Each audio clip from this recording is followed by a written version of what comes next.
Two point form of equation of straight line. Students आज हम बात करेंगे कि अगर एक लाइन की जस्ट हमें बता दिया जाए कि इस लाइन के ऊपर जो दो पॉइंट्स लाई करते हैं, दो पॉइंट्स लाई करते हैं वो क्या है। मीन कि एक पॉइंट है P जो कि है x1 y1 और एक पॉइंट Q है जो उस पॉइंट पे लाई, उस लाइन पे लाई करता है वो है x2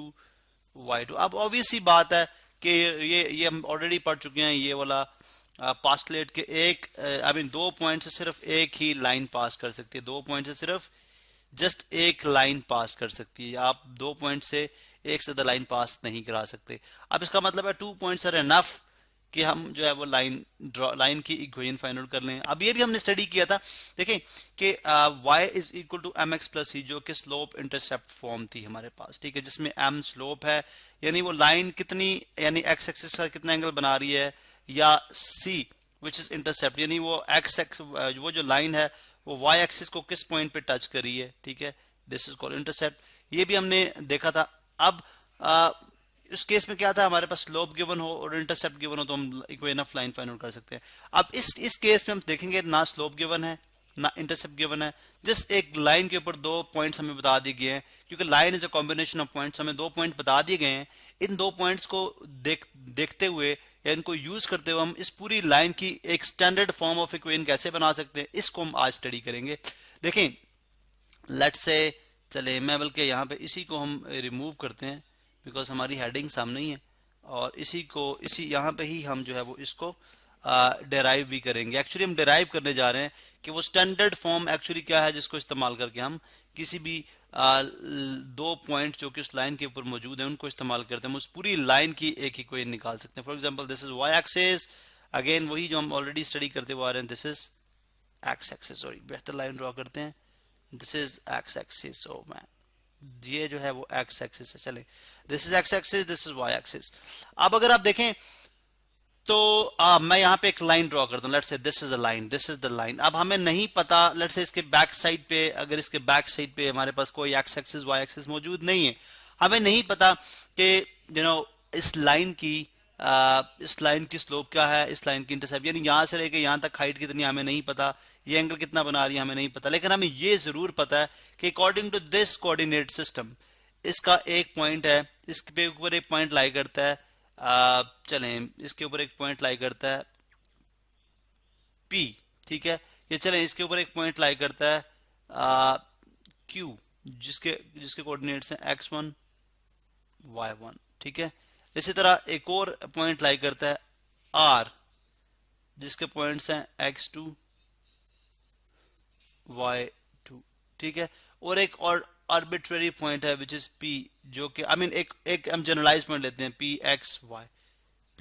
कोई भी पॉइंट, ये कोई भी पॉइंट हो सकता है, लेकिन ये हमने स्पेसिफिक पॉइंट लिए हैं, ये हमने स्पेसिफिक पॉइंट लिए हैं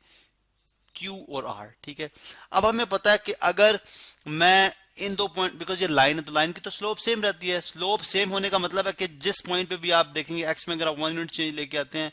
y में जितना चेंज आएगा हर x के उतने चेंज के अगेंस्ट y में उतना ही चेंज आएगा। इसका मतलब है स्लोप उसकी क्या रहती है, सेम रहती है, स्लोप में कोई चेंज नहीं आता, ठीक है। इसका मतलब है चाहे मैं इन दो पॉइंट्स को यूज कर लूं, आई मीन इन दो पॉइंट्स को, यानी इस लाइन इस पार्ट स्लोप लाइन की इस पार्ट की स्लोप फाइंड आउट कर लूं सिर्फ इतने पार्ट की, या मैं इस पार्ट की स्लोप फाइंड आउट कर लूं, तो स्लोप जो है वो सेम होगी, बिकॉज लाइन स्ट्रेट लाइन का मतलब ये है कि इसकी स्लोप जो है वो चेंज नहीं हो रही। इसका मतलब है slope of slope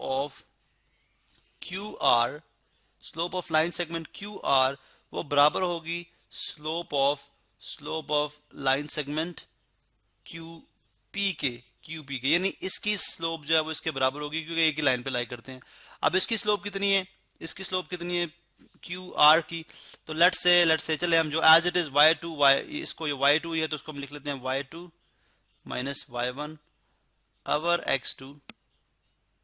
minus x1, ठीक है। इसकी स्लोप कितनी आ गई, स्लोप क्या होती है, rise over run,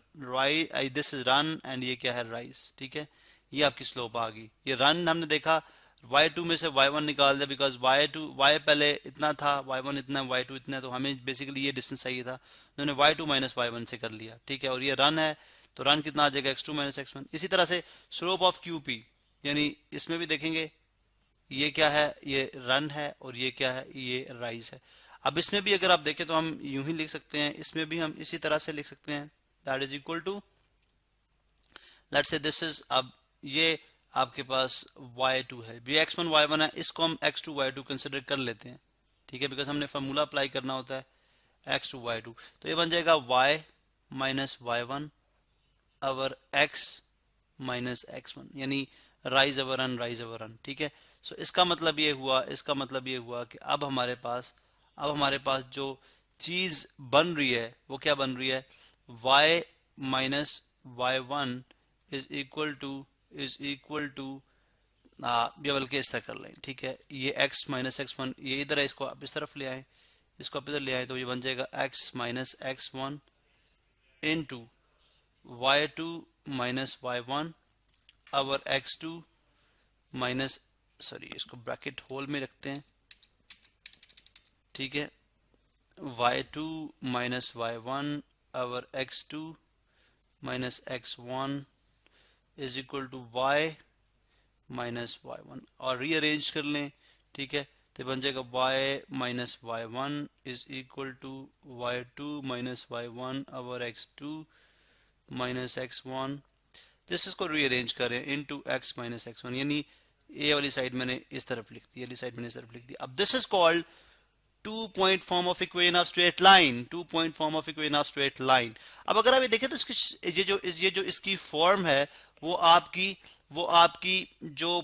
point slope form थी उसके साथ मिलती है, ठीक है। देखिए y minus y1 is equal to m into x minus x1 था, m into x minus x1। अब what is m? m itself, m क्या है? m स्लोप है, ठीक है। उन पॉइंट्स को यूज करते हो आप स्लोप फाइंड आउट करें तो ये 2 पॉइंट्स है, आप देखें ये 2 पॉइंट्स है, यानी इस केस में स्लोप हमें डायरेक्टली गिवन होती है, इस केस में हम 2 पॉइंट्स को इस्तेमाल करते हुए स्लोप फाइंड आउट करते हैं, इस केस में हम 2 पॉइंट्स को इस्तेमाल करते हुए स्लोप फाइंड आउट करते हैं। इसका मतलब अगर आप ये देखा जाए तो इसी का रिवर्स है, यानी 2 पॉइंट फॉर्म के अंदर क्या होगा, 2 पॉइंट फॉर्म के अंदर क्या होगा। फर्स्ट करें जी, हमें एक प्रैक्टिकल एग्जाम, हमें एक रियल टाइम क्वेश्चन लेते हैं। फर्स्ट करें एक लाइन, आई डोंट नो कि वो लाइन कहाँ पे लाई कर रही है, उसकी स्लोप कितनी है, उसका इंटरसेप्ट कितना, हमें कुछ भी नहीं पता। हमें सिर्फ इतना पता है कि एक लाइन है जिसके ऊपर 2 पॉइंट्स लाई करते हैं, एक पॉइंट है ए जो है 4-2, एक पॉइंट है बी जो कि है 6-7, लेट्स से 6-7। अब हमें फाइंड आउट करना ये है कि इस लाइन की स्लोप, इस जो पॉइंट है डेफिनेटली ये एक लाइन पे लाई करते हैं, तो इस लाइन की इक्वेशन क्या होगी, इस लाइन की इक्वेशन क्या होगी। तो ऑफ कोर्स मैं यही वाला जो रिलेशन हमने यहाँ पे यूज, किसको यूज करूंगा, y। अब अस्यूम कर लें कि दिस इज x1 y1 और x2 y2। अब जहां पे x1 है वहां पे x की वैल्यू, y1 की वैल्यू डालें, y1 की वैल्यू डालें, जहां पे x2 y2 है वहां पे x2 y2 की वैल्यू डालें, तो y as it is minus y1, what is y1, 2, y minus 2 is equal to y2 minus y1, what is y2, 7 minus 2, और अवर x2 माइनस x1 6 माइनस 4, ठीक है, into x minus what is x1, 4, ठीक है। Simply देखिए मैंने यहाँ पे just values insert की, यहाँ पे मैंने क्या किया, वैल्यूज इंसर्ट की। अब जब मैंने वैल्यूज इंसर्ट कर ली हैं तो यहाँ पे आप देख सकते हैं, y minus 2 is equal to 7 minus 2 is 5 और 6 minus 4 is 2 into x minus 4। अब ये माइनस 2 इधर आके क्या हो जाएगा, प्लस 2, तो y is equal to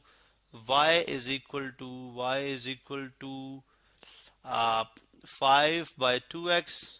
minus 5 by 2 times 4 into minus 2 इधर आके हो जाएगा प्लस 2, ठीक है, प्लस 2। यानी यहाँ पे मैंने इसी स्टेप के अंदर मैंने डिस्ट्रीब्यूटिव लॉ भी अप्लाई किया, यानी ये पहले इससे भी मल्टीप्लाई हुआ, फिर ये इससे मल्टीप्लाई हुआ, ठीक है। उसके बाद मैंने माइनस 2 प्लस 2 इधर आके प्लस 2, y इज इक्वल आ जाएगा 5 बाई 2x, ठीक है, 2 1 2 2 2 4, तो माइनस 5 2 कितना हो जाएगा 10, माइनस 10 प्लस 2, तो y is equal to 5 by 2x minus 10 plus 2 is minus 8। अब यहाँ पे आप देख सकते हैं कि इसकी अगर आप देखें तो ये इसकी क्या आ गई, स्लोप इंटरसेप्ट फॉर्म, यानी 2 पॉइंट फॉर्म से हमने फाइंड आउट कर लिया कि ये जो लाइन जो हमने फाइंड आउट की, तो इसकी इक्वेशन आ गई, this is equation of this line, ठीक है, और उसकी स्लोप कितनी है, वो 5 बाई 2 है, और इंटरसेप्ट कितनी है, -8 है। तो बड़े आराम से आपने देखा हमने फाइंड आउट कर लिया, I mean 2 point form of equation of straight line को इस्तेमाल करते हुए हमने उस equation of line find out कर ली। लेकिन what is standard form of equation of straight line, जो कि हम ऑलरेडी बना चुके हैं, this is standard form of equation of straight line. इस इक्वेशन ऑफ स्ट्रेट लाइन को आप तब यूज करेंगे जब आपको ना स्लोप गिवन होगी ना इंटरसेप्ट।